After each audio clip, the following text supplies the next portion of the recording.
वो एक बार फिर से छत्तीसगढ़ की भोली भाली महिलाओं को ठगने का प्रयास कर रहे हैं कि इनके चरित्र को इस प्रदेश की महिला जानती है कि ये कहते हैं केवल वोट बटोरने के लिए काम नहीं करते। लेकिन आज कोई एक नेता नहीं, आज तो कांग्रेस के नेताओं के पीछे में लोग नहीं है। कितने लोग आ रहे हैं और इसको लेकर भारतीय जनता पार्टी के अक्सर यह आरोप लगाती है कि डरा धमका कर आप लोग भाजपा में शामिल कर रहे हैं।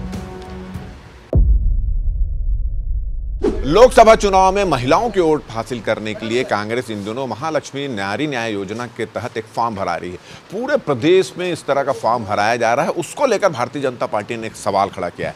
हमारे साथ भारतीय जनता पार्टी के प्रदेश महामंत्री संजय श्रीवास्तव यहाँ मौजूद हैं।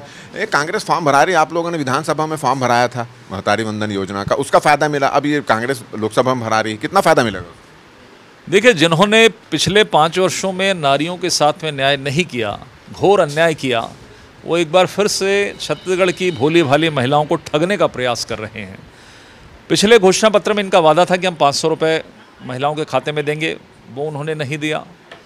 उन्होंने इस बात को कहा था कि हम शराबबंदी करेंगे, महिलाओं के साथ में धोखा दिया, शराबबंदी नहीं किया बल्कि शराब के नाम पर भ्रष्टाचार किया, गली गली में शराब बिकने लगी।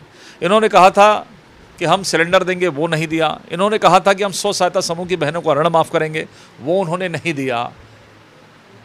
हमने नारियों के सम्मान के लिए लगातार काम किया, इसीलिए महिलाओं ने हमको भरपूर आशीर्वाद दिया। पिछले विधानसभा चुनाव में हमने 1200 रुपये प्रति महीने का वादा किया था कि हम महतारी वंदन योजना के तहत सरकार बनने के बाद महिलाओं के खाते में ये राशि जारी करेंगे। और आपने देखा कि सरकार बनते ही 2 महीने का हमने मार्च अप्रैल का हमने किया, मई का भी पैसा भी तुरंत आ जाएगा। अर्थात हर महीने हम देंगे। लगभग 700 करोड़ रुपए हर महीने महिलाओं के खाते में जा रहा है। दूसरा विषय कि इन्होंने हमारे 1200 रुपये पर इन्होंने 1500 रुपये देने का वादा किया था, लेकिन 1500 रुपये पर महिलाओं ने विश्वास नहीं किया। वो इसलिए कि इनके चरित्र को इस प्रदेश की महिला जानती है कि ये कहते हैं केवल वोट बटोरने के लिए काम नहीं करते हैं। ये कुछ शिकायत भी हुई है जो कांग्रेस योजना चला रही है, जिसका प्रचार प्रसार कर रही है, जिसके दम पर ये देखिए, नारी न्याय योजना का एक फर्जीवाड़ा सामने आया है कि जो लोग 500 नहीं दिए वो 8000 देने की बात कर रहे हैं कि हम 8000 रुपये महीना देंगे। लेकिन बस्तर के कांग्रेस के अध्यक्ष सुशील मौर्य ने ही पत्र जारी किया है चुनाव आयोग को कि इस तरह की कोई घोषणा हमने नहीं की है, जबकि सभी क्षेत्रों में फॉर्म कहीं कुछ हो रहा है, कहीं इस तरह के समाचार पत्रों में बातें आ रही है। अर्थात एक बार फिर से छत्तीसगढ़ की हमारी जो बहनें हैं, महिलाओं को ठगने का प्रयास कांग्रेस करने का प्रयास कर रही है। कल ये फिर ये कहेंगे कि देखिए हमने इस बात को नहीं कहा था, ये पत्र हमने जारी किया था। अर्थात एक बार फिर से कांग्रेस के जो डीएनए में है, कांग्रेस का जो चरित्र है, उसके अनुसार महिलाओं को ठगने का प्रयास करके वोट बटोरने की कोशिश। लेकिन लगातार चोट खाने के बाद अब महिलाएं जानती हैं कि कौन सत्य है, कौन असत्य के साथ में है। इसलिए महिलाओं का कोई वोट कांग्रेस के साथ में नहीं जाने वाला है।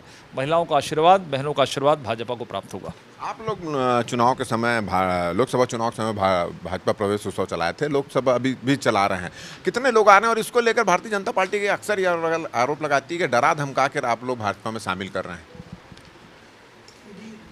देखिए, देश की आज़ादी के 77 साल हो गए हैं। इन 77 सालों में पहली बार ऐसा हो रहा है कि देश में एक वैचारिक क्रांति हो रही है और लोग अब देखिए, प्रवेश होता है, छुटपुट हो सकता है, कोई आ जाता चला जाता, लेकिन इतनी बड़ी मात्रा में प्रदेश में और देश में यदि दूसरे दलों के लोग बीजेपी में प्रवेश कर रहे हैं, अनकंडीशनल कर रहे हैं, बगैर किसी उसके, ये एक वैचारिक परिवर्तन है। पिछले 10 वर्षों में जो मोदी जी का जो काम रहा है कि सबके साथ सबका विकास, किसी के साथ बैर नहीं रखकर सभी क्षेत्रों में सबके साथ में काम कर रहे हैं। अपोजिशन के जो लीडर्स हैं उनके क्षेत्रों में भी डेवलपमेंट का काम कर रहे हैं। ये एक विश्वास उन्होंने अर्जित किया है और इस विश्वास से, उनके कामों के आधार पर, विश्वास के आधार पर, और जो बीजेपी की जो हमारी जो वैचारिक चीज़ें हैं उससे प्रभावित होकर लोग प्रवेश कर रहे हैं। आज छत्तीसगढ़ में लगभग 30,000 जो कांग्रेस के नेता हैं, उसमें बड़े नेता, छोटे नेता, मध्यम नेता, सामाजिक लोग मिला के लगभग 30,000 लोगों ने भाजपा में आस्था प्रकट करके प्रवेश किया है। आने वाले, अभी तो चुनाव चल रहा है, मुझे लगता है कि लगभग 50,000 कार्यकर्ता, क्योंकि लगातार फ़ोन आ रहे हैं लोगों की सूचना, यानी कि वो बीजेपी में बड़े नेता का आया है क्या कोई फ़ोन? देखिए, बड़े नेता, छोटे नेता का नहीं, बहुत सारे बड़े नेता जिसकी सूची हमारे पास में है कांग्रेस के। लेकिन आज कोई एक नेता नहीं, आज तो कांग्रेस के नेताओं के पीछे में लोग नहीं है।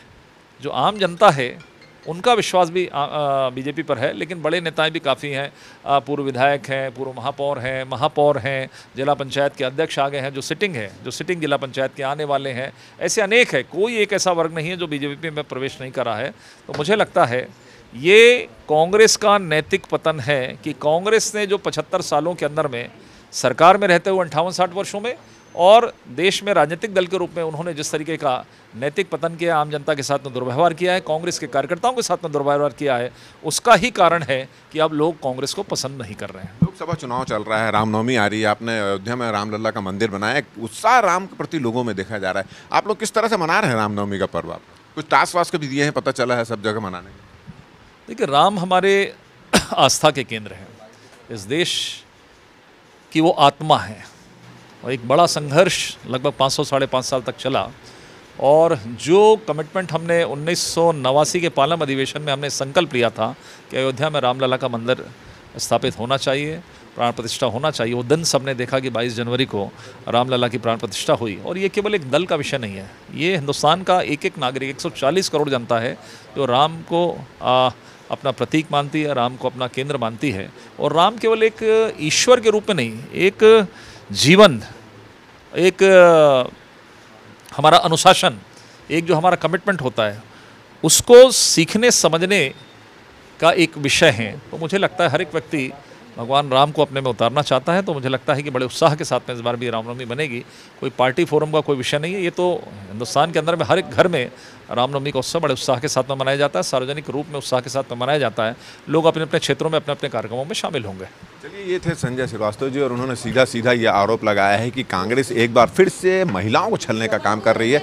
इन दिनों ने महालक्ष्मी नारी न्याय योजना के तहत जो योजना शुरू की, उसका जो फॉर्म भराया जा रहा है, वो फॉर्म भी एक तरह से कांग्रेस का छल साबित होगा। और इसकी जो शिकायत कांग्रेस की बस्तर के जो जिला अध्यक्ष उन्होंने निर्वाचन आयोग से की है, तो इससे साबित हो जाता है कि कांग्रेस का पूरा फर्जी वाड़ा है।